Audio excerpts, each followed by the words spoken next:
नमस्कार व्यूअर्स। और आप सब लोग कैसे हैं? आशा करती हूँ आप सब लोग अच्छे होंगे, स्वस्थ होंगे और मेरा शिव पुराण का पाठ अवश्य देखते होंगे। तो आइए सबसे पहले हम जान लेते हैं कि कल तक हमने कहाँ तक जाना था। तो कल तक था कि ब्रह्मा जी की प्रार्थना के अनुसार दक्ष की पुत्री शिवा हो गई थी। इस प्रकार ब्रह्मा जी को ब्रह्मरूपिणी अनुपम शक्ति देकर देवी शिवा महादेव जी के शरीर में वो प्रविष्ट हो गई थी। तो कल तक यहाँ तक था। अभी जो नए दर्शक हैं उनको मैं बता दूं कि ये एक शुभ कार्य है, मंदिर के लिए कर रही हूँ और इसमें मैं आप सब लोगों का सहयोग चाहती हूँ कि आप सब लोग सहयोग करें,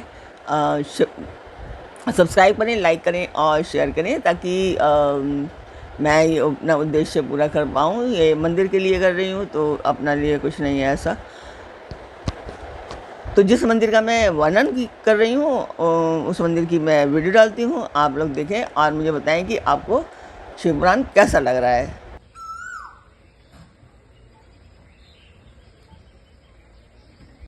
तो मंदिर की वीडियो आपने देखी, आपको मेरा पाठ कैसा लग रहा है कमेंट बॉक्स में मुझे अवश्य बताएं।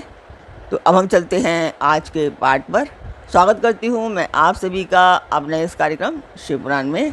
शिव पुराण की ये वायव्य संहिता चल रही है और वायव्य संहिता में आज आप सुनने वाले हैं कि भगवान शिव का पार्वती तथा पार्षदों के साथ मंदरांचल पर जाकर रहना, शुंभ निशुंभ के वध के लिए ब्रह्मा जी की प्रार्थना से शिव का पार्वती को काली कहकर कुपित करना और काली का गौरी होने के लिए तपस्या के निमित्त जाने की आज्ञा मांगना।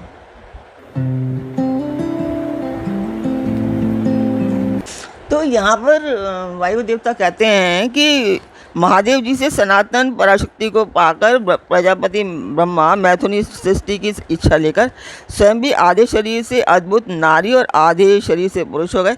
आधे शरीर से जो नारी उत्पन्न हुई थी वह शत्रुपा ही प्रकट हुई। ब्रह्मा जी के अपने आधे पुरुष शरीर से विराट को उत्पन्न किया। वे विराट पुरुष ही स्वयंभुव मनु कहलाते हैं। देवी शत्रुपा ने अत्यंत दुष्कर तपस्या करके उदीप्त यश वाले मनु को ही पति रूप में प्राप्त किया। तो इसके पश्चात मनु के वंश तथा दक्ष यज्ञ विध्वंस आदि के प्रसंग सुनकर वायु देवता ने ये बताया कि भगवान शंकर ने दक्ष तथा देवताओं के अपराध उनके क्षमा कर दिए थे। तो ऋषियों ने पूछा कि प्रभु आप अपने गणों तथा देवी के साथ अंतर्ध्यान होकर भगवान शिव वो कहाँ चले गए, तब कहाँ चले गए, कहाँ रहे और क्या करके वो विरत हुए। तो वायु देवता बोले कि महर्षियों, पर्वतों में श्रेष्ठ और विचित्र कंदराओं में सुशोभित जो परम सुंदर मंदरांचल है वहीं अपनी तपस्या के प्रभाव से देवादिदेव महादेव जी का प्रिय निवास स्थान हुआ। उसने पार्वती और शिव को अपने सिर पर ढोने के लिए बड़ा भारी तप किया था और दीर्घ काल के बाद उसे उनके चरणारविंदों के स्पर्श का सुख प्राप्त हुआ। महादेव जी ने देवी को प्रिय करने की इच्छा से उस अत्यंत रमणीय पर्वत को अपना अंतःपुर बना लिया। इस सर्वश्रेष्ठ पर्वत का स्मरण करके रैभ्य आश्रम के समीप स्थित हुए अंबिका सहित भगवान त्रिलोचन वहाँ से अंतर्ध्यान होकर वो चले गए। मंदरांचल के उद्यान में पहुंचकर देवी सहित महेश्वर वहाँ की रमणीय तथा दिव्य अंतःपुर की भूमियों में रमन करने लगे। जब इस तरह कुछ समय बीत गया और ब्रह्मा जी की मैथुनी सृष्टि के द्वारा जब प्रजाएं बढ़ गईं, तब शुंभ और निशुंभ नामक दो दैत्य उत्पन्न हुए। वे परस्पर भाई थे। उनके तपोबल से प्रभावित हो परमेष्ठी ब्रह्मा ने उन दोनों भाइयों को ये वर दिया कि जगत के किसी भी पुरुष से तुम मारे नहीं जा सकोगे।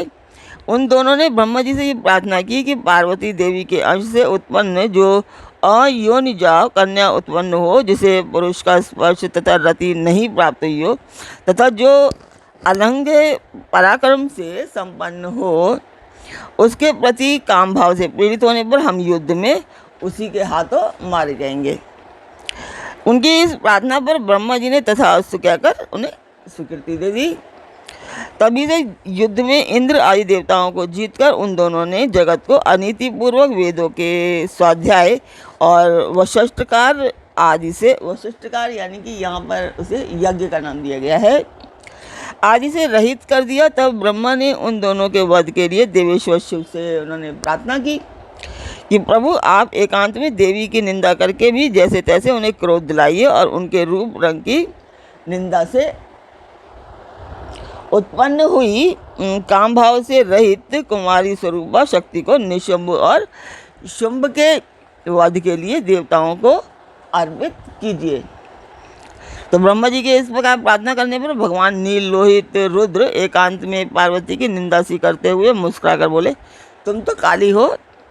तब सुंदर वर्ण वाली देवी पार्वती अपने श्याम वर्ण के कारण आक्षेप को सुनकर कुपित हो उठी और पतिदेव से मुस्कुराकर समाधान रहित वाणी में बोली कि देवी ने कहा कि प्रभु यदि मेरे इस काले रंग पर आपका प्रेम नहीं है तो इतने दीर्घकाल से अपनी शिक्षा का आप दमन क्यों कर रहे हैं।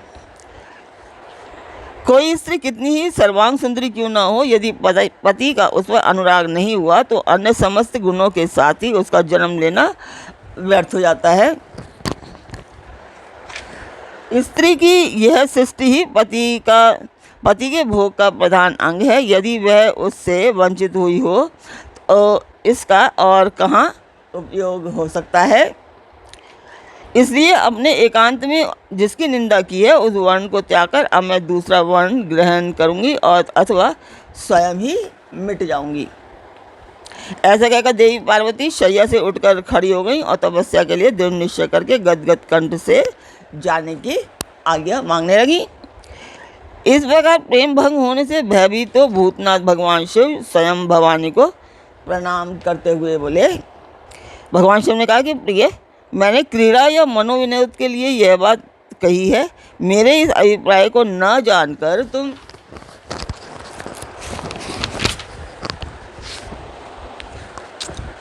कुपित क्यों हो गई।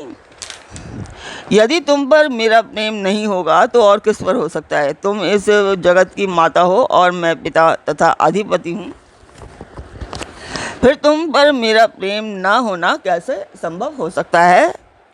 हम दोनों का वह प्रेम भी क्या कामदेव की प्रेरणा से हुआ है? कदापि नहीं, क्योंकि कामदेव की उत्पत्ति से पहले ही जगत की उत्पत्ति हुई है। कामदेव की सृष्टि तो मैंने साधारण लोगों के लिए रति के लिए की थी। कामदेव मुझे साधारण देवता के समान मानकर मेरा कुछ तिरस्कार करने लगा था, अतः मैंने उसे भस्म कर दिया। हम दोनों का यह लीला विहार भी जगत की रक्षा के लिए है, अतः उसी के लिए आज मैंने तुम्हारे प्रति यह परिहास युक्त बात कही थी। मेरे इस कथन की सत्यता तुम पर शीघ्र ही प्रकट हो गई। देवी ने कहा कि भगवान, पति के प्यार से वंचित होने पर जो नारी अपने प्राणों का भी परित्याग नहीं कर देती वह कुलांगना और सुलक्षणा होने पर भी सत्पुरुषों द्वारा निंदित ही समझी जाती है। मेरा शरीर गौण वर्ण का नहीं है, इस बात को लेकर आपको बहुत खेद होता है। अन्यथा क्रीड़ा या परिहास में भी आपके द्वारा मुझे काली कलूटी कहा जाना कैसे संभव हो सकता था। मेरा कालापन आपको प्रिय नहीं है, इसलिए वह सत्पुरुषों द्वारा निंदित है। अतः तपस्या द्वारा इसका त्याग किए बिना मैं अब यहाँ नहीं रह सकती। तो शिव बोले, यदि अपनी श्यामलता को लेकर तुम्हें इस तरह संताप हो रहा है तो इसके लिए तपस्या करने की क्या आवश्यकता है। तुम मेरी या अपनी इच्छा मात्र से ही दूसरे वर्ण से युक्त हो जाओ। देवी ने कहा कि मैं आपसे अपने रंग का परिवर्तन नहीं चाहती, स्वयं भी इसे बदलने का संकल्प नहीं करती। अब तो तपस्या द्वारा ब्रह्मा जी की आराधना करके ही मैं शीघ्र गौरी हो जाऊंगी। शिव बोले, महादेवी, पूर्व काल में मेरी ही कृपा से ब्रह्मा को ब्रह्मपद की प्राप्ति हुई थी, अतः तपस्या द्वारा उन्हें बुलाकर तुम क्या करोगी। तो देवी ने कहा कि इसमें संदेह नहीं कि ब्रह्मा आदि समस्त देवताओं को आपसे ही उत्तम पदों की प्राप्ति हुई है। तथापि आपकी आज्ञा पाकर मैं तपस्या द्वारा ब्रह्मा जी की आराधना करके अपने अभिष्ट सिद्ध करना चाहती हूँ। पूर्व काल में जब मैं सती के द्वारा दक्ष की पुत्री हुई थी तब तपस्या द्वारा ही मैंने आप जगदीश्वर को पति के रूप में प्राप्त किया।